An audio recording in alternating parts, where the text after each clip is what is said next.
Hey, welcome to the Small Business Made Simple podcast, brought to you by socialmediaandmarketing.com.au. Being in business is never easy, but it can be simple, or at least simpler. Join me, your host Jen Donovan, every week where we focus on marketing, social media, and working towards simplifying your business. You with me? Let's do this. If you're gonna dream it big, 'cause someone out there listening.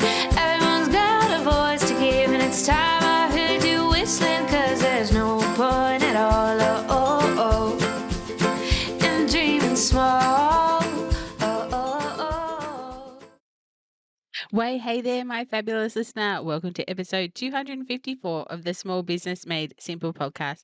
Thank you, as like every week, for lending me your ears today. I know there are lots of choices out there for podcasts and other things to be doing in your day, and I do sincerely appreciate you making my podcast one of the things that you did today. If you are enjoying this podcast, though, I would love for you to take a screenshot or to do a shout out on socials, anything where you can tag me so that I can get to know you a little bit more like you get to know me by listening to this podcast. That would be super, super cool. Of course, the show notes for this particular podcast episode can be found at all the W's, socialmediaandmarketing.com.au/254. Before we head into this week's episode, did you get a chance to listen to last week's episode where I was talking about my word of the year and also maybe giving you a bit of a nudge about your word of the year that you may or may not have created at the start of the year? Or if you didn't, maybe you need to create a word of the year for the second half of the year. Anyway, I enjoyed making that podcast episode. Lots of people have reached out and said that it was a really great nudge for them heading into the second half of the year. So head back there and have a listen if you haven't already to episode 253. Of course, a shout out to this week's podcast sponsor, which is Cloud House Consulting. Imagine working with someone who loves your numbers. Think less stress and 100% support. And think Bromlin and the team at Cloud House Consulting. Bromlin from Cloud House Consulting was actually a guest on my podcast way back on episode 158. So head back there and have a listen to that one as well. It was all about 3 reasons why you should keep an eye on your number, because that's what the team at Cloud House Consulting do for you. They support you and keep an eye on your numbers and teach you more that you need to know about your numbers. They are the team that you need on hand to master the basics, but they also have all the other stuff covered as well. In fact, Brolin has an ebook titled Kitchen Table Empires, which I really love the title because many of us have literally started building empires around our kitchen tables. The ebook is a great reference guide to everything you should know and everything you need to do in business, including perhaps queries around GST registration, employment basics, cash flow, and budgeting. You can find it at cloudhouse.consulting.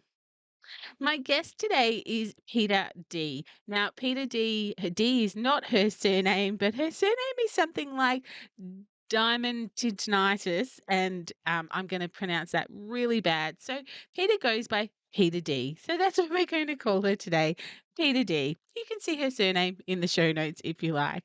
And if you haven't heard of her, trust me, you will be Googling the crap out of her by the time we finish this episode because it is amazing. Peta is in finance, but this is no ordinary finance chat. We are talking about imagination capital in your business. Yes, imagination capital. It is a concept that Peter D talks about, and today's episode is going to be all about that. And I'm so excited to be digging into something that's just a little bit different when it comes to reimagining what our finance and our financial thinking is around our business.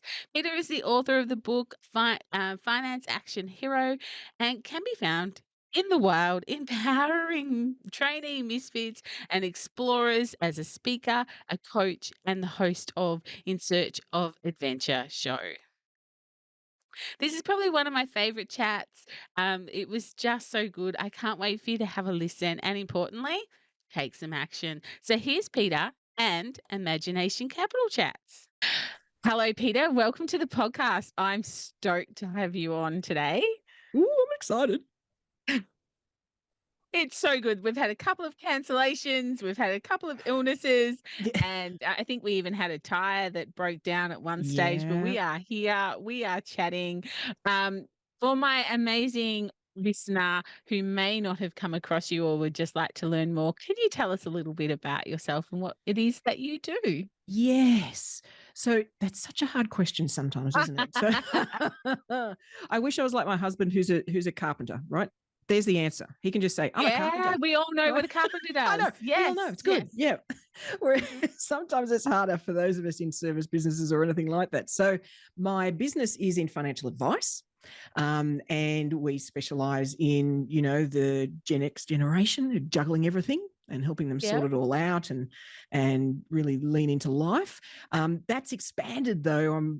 Love speaking. I love getting out there and engaging the public. And so I've been doing a lot of team building and motivational work with small businesses.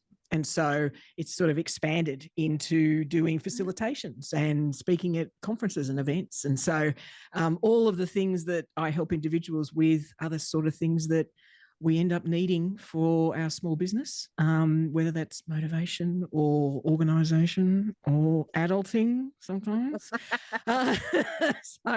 So that's the crossover. And if I'm perfectly honest, the thing I love is the human connection.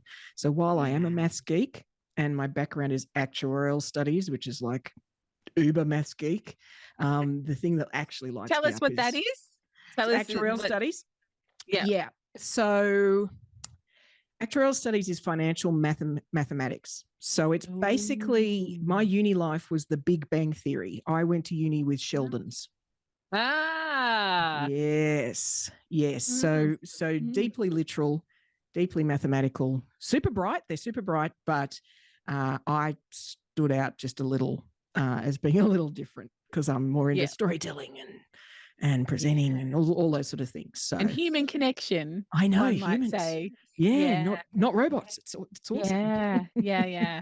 Although I'm starting to head down the line of robots sound like a good idea. What's that movie with the big, nice, the cuddly robot, the big white one that was the care robot that would give you a cuddle? I'm all for a robot like that. Like if you could just once in a while, I just need a hug. That'd be lovely. Mine's more about cooking, cook for me, clean for me, all that Yes. sort of thing. Definitely. Oh dear.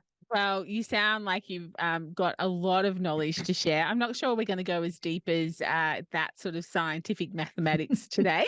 No, everybody can relax. Yeah. Don't worry. And just one other clarification. You mentioned Gen X. If my listener is going, I don't know who that is. Who's Gen X?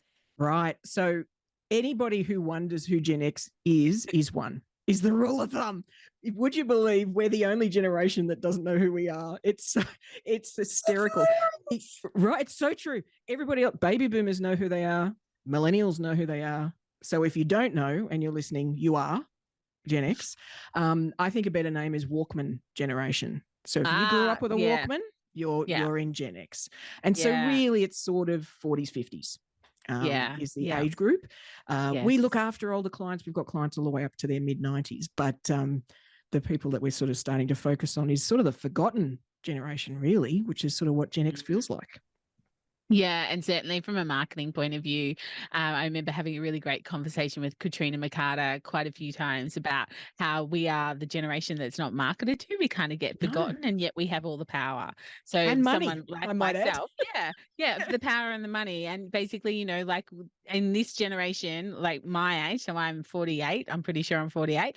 I'm helping my mum and dad out with their finances, and I'm still helping my children out. So I'm pretty powerful to market to. I have a lot of control over a lot of money over a lot of generations, and yet I feel like very forgotten. So it's a little nudge to any marketers that might be listening to this podcast to think, how do you market to Gen X? But anyway, that's not what we're here to talk about, because when I asked you to come on the podcast, you talked very curiously for me about imagination capital, and I was like, I have no idea what that means, but I want to know more. Yes. So let's start there. What's imagination capital? Imagination capital is hidden gold that you've got in your business that are unrealized ideas, right? So it's having like a big vault full of potential ready and waiting for you to unleash it in the future. So the opposite of that is when we're running around and we're like, gee, I need to grow. And we sit and we just have no earthly clue where to start. There isn't anything we can refer to that says, you know what, if I just went and did this or implemented that or started to market to them. So it's having this bank, this huge bank of ideas that have been collected over time, ready to unleash on your business in the future. And it's something that, look, I created the expression imagination capital. But trademark, people, trademark. Sorry, what was that? Trademark. We've trademarked that. Yes, exactly. Quick. Exactly. But it's the idea also came from the fact that in large corporates, which none of us and probably nobody listening are in, but in large corporates, they talk a lot about human capital, right? And that's the people and the resources, and you've got to invest in human capital. And I agree with that. But I think for small business particularly, we don't have that many people. What we need is ready solutions for when we encounter either a challenge or an opportunity in the future. And so to me, that's where imagination capital sort of sits. And it's if you can build that and nurture it and develop it, then you'll never run out of growth. You'll never run out of the next idea. And you'll probably have empowered the staff you do have to run with it without you. I don't know about you, but one of the most tiring aspects of being a small business owner is always having to be the one to come up with the next idea. Yeah. Yeah. Can somebody else please? Yeah. Right. Whereas by developing this as a skill effectively in yourself, but also your team, then actually you get to the point, which is where we have got with our business, where you can't keep up with them. They're just running with this. They're loving it. They're really developing the imagination capital. And then when the opportunity comes up, they come up to you and go, we're ready. Let's jump. Mm-hmm. So that's sort of where it comes from. Wow. But interestingly, it comes down to just some really basic characteristics in people. It's curiosity and it's courage. That's really what we've got to develop, right? Curiosity and courage. And if you think about in any, and it can be any business, if you have a team meeting, often those two character traits are discouraged in any meeting. So it could be just a few of you and you're talking about, you've got an agenda and there's a certain thing you're covering and somebody goes, you know what, I just came across this really cool thing that this business across the way was doing. I wondered whether that should be something we should consider, right? So they've bothered to notice, they've connected it to an opportunity for your business and they've brought it up, right? Curiosity and courage in spades. And unfortunately, our instinct is to go, look, that's not the meeting we're having. We've got to focus on this thing to get it done. That's great, but I need you to refocus on this other issue, whatever it is. And so we habitually discount and sort of set aside those efforts by our team members. And it's repeated. You'll start to notice it now. Anytime you get together with people, you'll start to notice this behavior where we sort of train them out of curiosity. We train them not to speak up. Right. And so we do it to ourselves though as well, don't we? We might come up with something like for myself, I might come up with something for my business and I either label it as a bright, shiny object and stick to the goal, Jennifer Ann, stop. Yep. Or I don't have time for that. And I hopefully am trained well enough that I will actually even just write it down just so if it can fall out of my head, but it's still written down. Absolutely. But we also discourage ourselves because we are busy being busy in our own businesses. 100%. And you're right. And we condition ourselves to think it's bad. Right. And I'm with you. I have a bit of that attention deficit, shiny.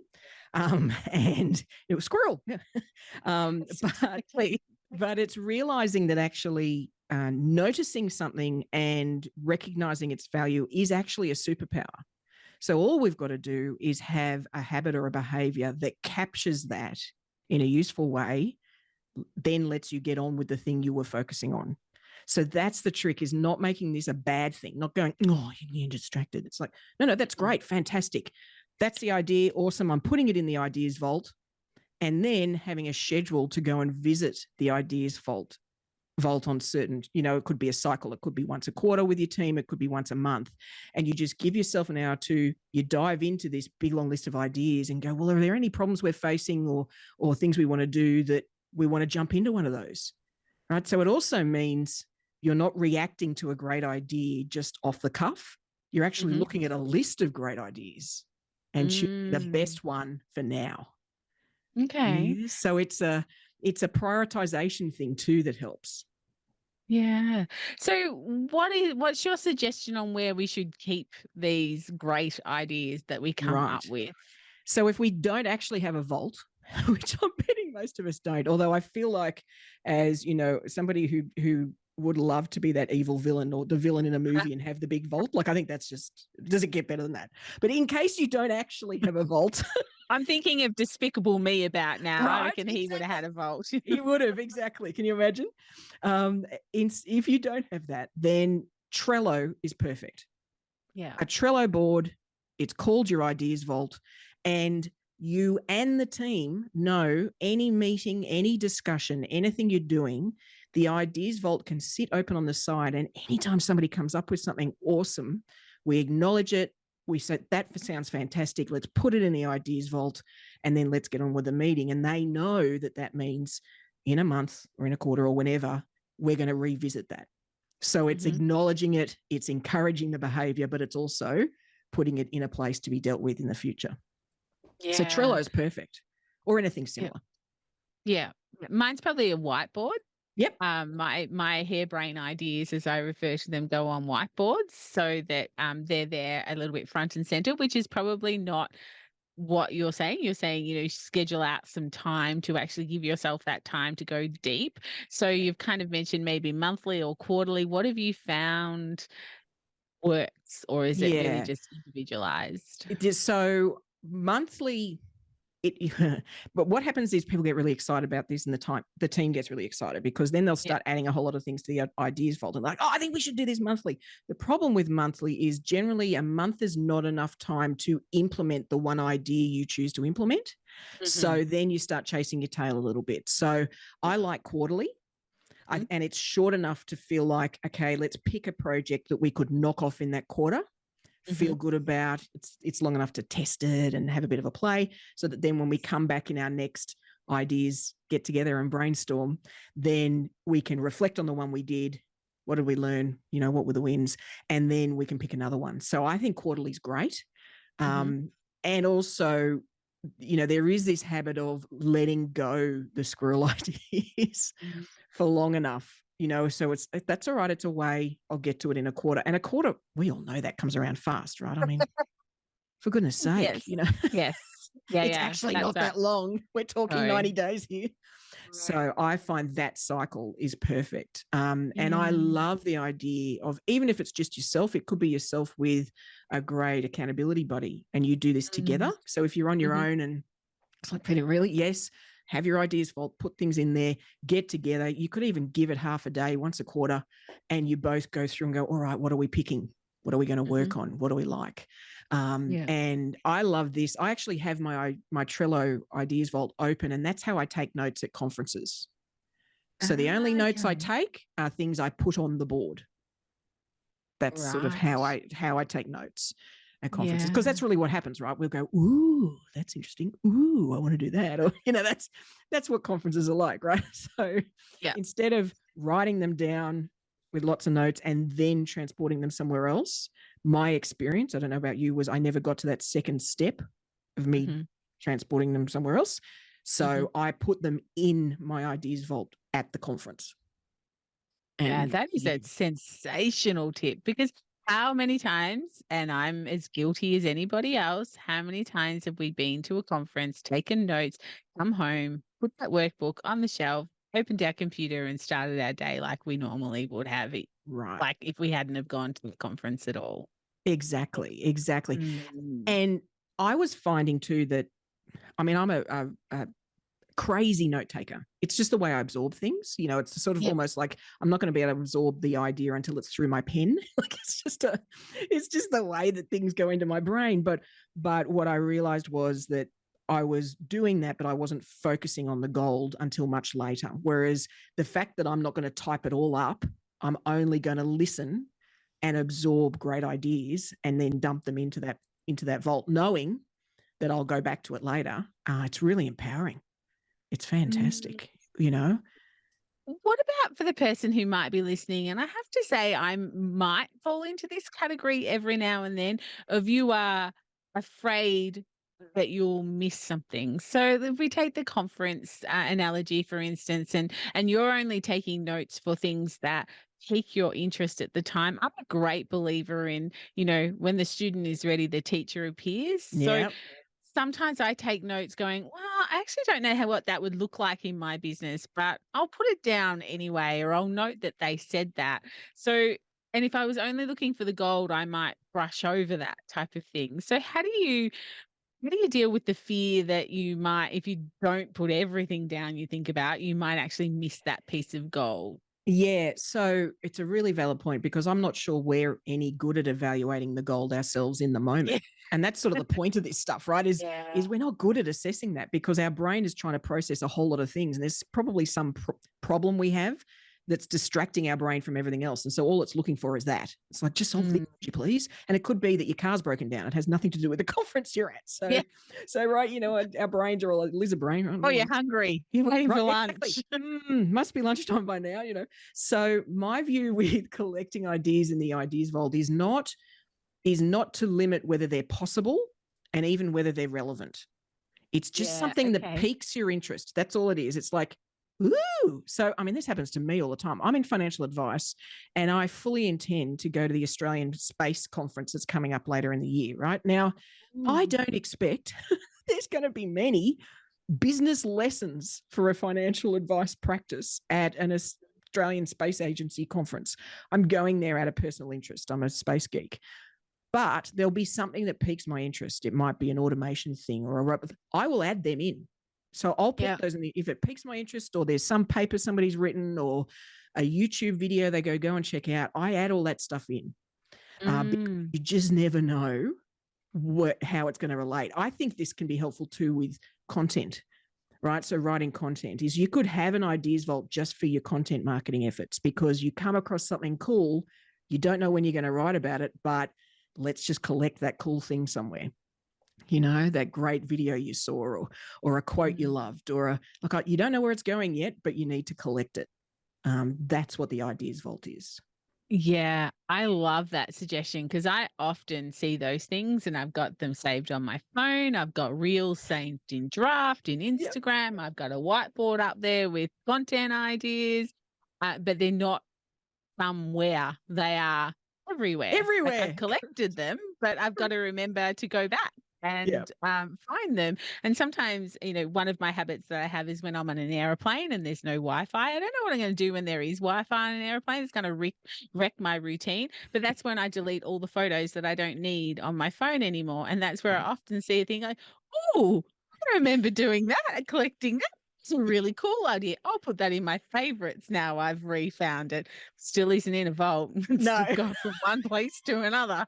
Correct. And what's interesting, the lesson with all of this, and this is going to just sound a bit daggy and boring, but it's really valuable, is every time you look at those, right? So the first time you caught it, whatever it is, and you saved it, and then every time you look, you've categorized those things in your brain somehow. You've said, you know what, that's a great quote for a future blog post about blah, right? You've done it as the processing. Yep.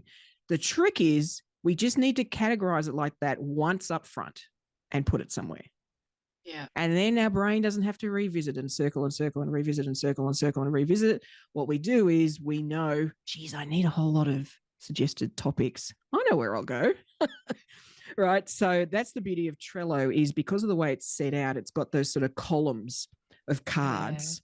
They're a bit like Post-it notes, really. Imagine columns of Post-it notes. Then you could just have one that's great quotes.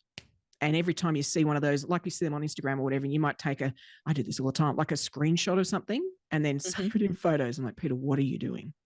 Like, where's it going to go after you've done that? For goodness sake. Well, now they go in a quotes column in my ideas vault, ready for when I want to rustle something up. for content. Mm. So So it's Trello that can one be step. mobile phone as well Yes. as desktop? Yeah, Yes. okay.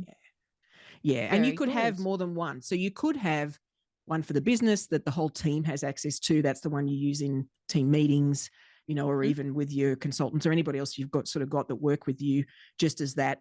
Let's add things on there as they come up and let's revisit it. You could also then have a personal one that's just Yeah. your own sort of mad brain caught in one place. There are Yeah. other tools. There's lots of apps out there that help with this, that are sort of using AI to try and capture that. I find most people, particularly in our generation, need a little more order than sort of random collation. So, Yeah. columns on Trello work, sort of like I can Yes. handle that. Like I can get Yeah. that far. Yeah. Yeah. It's kind of almost the principle Pinterest was built on. Like, Yes, that's what we have Pinterest boards for, isn't it? absolutely. It's exactly that. This is a Pinterest board for the future growth of your business. That's what you call it, like you do for the wedding. They have a Pinterest Yeah. board. And it's here's the ideas for this, and here's the. It's that for your business. And it's what I love about it. So I frequently go and look at ours, and it's actually quite motivating. It can get you a bit excited. So when you're in the middle of something that's a bit tough, and it's like, oh, killing me, with the dry, maybe it's come around to tax time, whatever it is that's a bit tough to deal with, then often I'll just spend, I'll put aside a little bit of time, 15 minutes, and I'll just sort of sit and look through the ideas vault and go, okay, this is what I'm working towards. This is what we can do. Here are the opportunities. And it sort of gives you that little rev up that you need sometimes. So it's fun. It's a fun way to operate. Yeah, for sure. So do you have, just to dive just a little bit deeper, so we've got this ideas vault, we've gone to it, it's the end of May, so it's the end of, well, that's not actually the end of the quarter, it's the start of April, it's the start of a new quarter, and we've gone in there to have a bit of a look. Is there any system or a systematic way of distinguishing gold from rubbish at that particular time with all the ideas? Do you have any suggestions or tips? 100%. Yes, absolutely. The best idea is going to be the solution to a problem you have right now. Love that. Right. So most people, me included, being very open and honest here, great idea. Oh, must implement. Great idea. Oh, must implement. Like, woohoo. Whereas I've got some very dry, boring challenge, and I don't mean problem as in disaster, but just something you're facing in the business that I'm just not solving. That's the thing we should solve for first. And there's a couple of reasons. One is it's a morale builder. When you solve things that are like day-to-day irritations in the business, it gives everybody a lift. And it also almost always gives you more capacity. Anytime you solve a problem in your business, it gives you more capacity, which will let you dive in and do something else that you want to do in the business or any other problems you have. So the Ideas Vault is the collection of solutions. Our job is to be aware of the problems or challenges we're facing in our business, whatever they are. It could be that you don't have enough new leads. It could be that it's taking too long to process something or get something done for clients. Whatever they are, then it's sort of collating the challenges you have in the business. Now, for some people, that's not easy. It can be the most recent thing that feels like it stands up. They don't have the easiest. Yeah. That's easy. I'll do that one. Yeah, 100%. So something we actually do, it's sort of a 1-2 punch with the Ideas Vault, is we call them pirate workshops. So a pirate workshop, and you only need a couple of you, but you can get more than that if you've got a bigger team. What you're looking for are the things in the business that you go, so they frustrate you, right? They're really irritating, right? So we get the. I was thinking you had to look at them one-eyed or something like maybe, that, but no, it's the grrr bit. Okay. Right? So the pirate workshop is a way of getting everybody to note down on Post-it notes a whole lot of the things that are just challenging them on the day-to-day. This is not about whining. This is about identifying themes. So things that just keep on popping up, and they all get an opportunity to put them up on the wall, as little Post-its. And what you start to see is some standout problems because they've got 30 Post-it notes next to them, whereas there's one over there that's just on its own. So we do that consistently of what's getting in the way, what did we miss out on, what could we have done better for clients, what are all those things. We get the team to come up with at least 10 on post-its. Once they get practice, they can come up with up to 20, and then we take turns putting them up one at a time, and you start to see groups. And the one we then actually vote, would you believe? So we get them all up there, and they'll come up into themes. It's called affinity workshopping, and when you've got themes, everybody gets some stars to vote. And so they get 10 stars, and they can vote them 10 on one thing, one problem, or they can spread them out. It's up to the team members. And based on what's got the most stars, that's the problem we solve. Wow. Okay. So and the reason we do that is, as business owners, we're just not necessarily the best people to identify the smallest but most impactful problems. We're just not because we're not necessarily doing all those things. So you might have VAs you use, you might have there's all these people you might interact with, and you don't have a huge team. We're not big corporates, but you have some people you work with, and you don't realize, and this has happened, I've seen this in professional services businesses, that the poor person using the scanner's so bad, it's taking hours a day to scan documents that come in from clients. Now, when you do this affinity workshopping, those things come out, and the whole team's like, oh my goodness, this is the most irritating thing in my day. It drives me nuts. And all you got to do is fix the fax. So, sorry, the scanner. So it's making sure that everybody in your team, both internal and external, can get their views out, even the quiet ones, Yeah. And, for a team like mine, as you can tell, love talking, gregarious, all that sort of stuff, then it's really important we have a democratic way that everybody can have a voice, because, if we don't do that, then my ideas and my thoughts are going to be louder. And that's not the way I want to lead, So this is a great way for somebody who's quieter, who maybe is a watcher, those people that are more likely to watch what's going on, less likely to say something. They have the gold. Yeah. And I do this with teams. So when I facilitate these sessions for businesses, then they're the people I ask about first, because I want to meet them. They'll be able to, with encouragement, they'll be able to come up with a list of fantastic things we should solve in the business, because they watch all the time. Yeah. Yeah. So a couple of things. First of all, I think I just had trauma flashbacks to my law days and trying to photocopy briefs that were unbelievable, and you'd need 3 meters of pink ribbon to tie them with. And how much do we all wish we invented sticky notes? Oh my gosh. Oh. See, that and gaffer tape, they're the two things I don't think we can do without in life. When the zombie apocalypse comes, those things will solve everything. For sure. Yeah, I agree. Totally. Peter, this has been such a great chat. You've been so wonderful with all your tips and tricks. And I think this episode is going to create so much curiosity in my listener. They are probably Googling how to set up a Trello board right now. I hope so. It's super easy too, I might add. So please go and check it out. If anybody's curious, I do have an Imagination Capital scorecard. So it'll help you get a feel for where you're at with this, and give you a few tips of where you can focus, and ways you can even help your staff be more curious. So feel free, have a bit of a play with that. It's free, and then it'll point you in the right direction. And I'll put a link to that in my show notes. You'll send me over the link to that. And I'll put a link in my show notes. That would be great. And Peter, if someone wants to get in contact with you, where do you hang out? Is there a particular social platform or a particular place that people could learn a little bit more about you? Probably best on LinkedIn. I'm Peiter MD, PEITAMD. There's not many Peters, honestly, on LinkedIn. So if you start typing PEITA and then look for a big, long Greek surname, that'll be me, the redhead. So please reach out.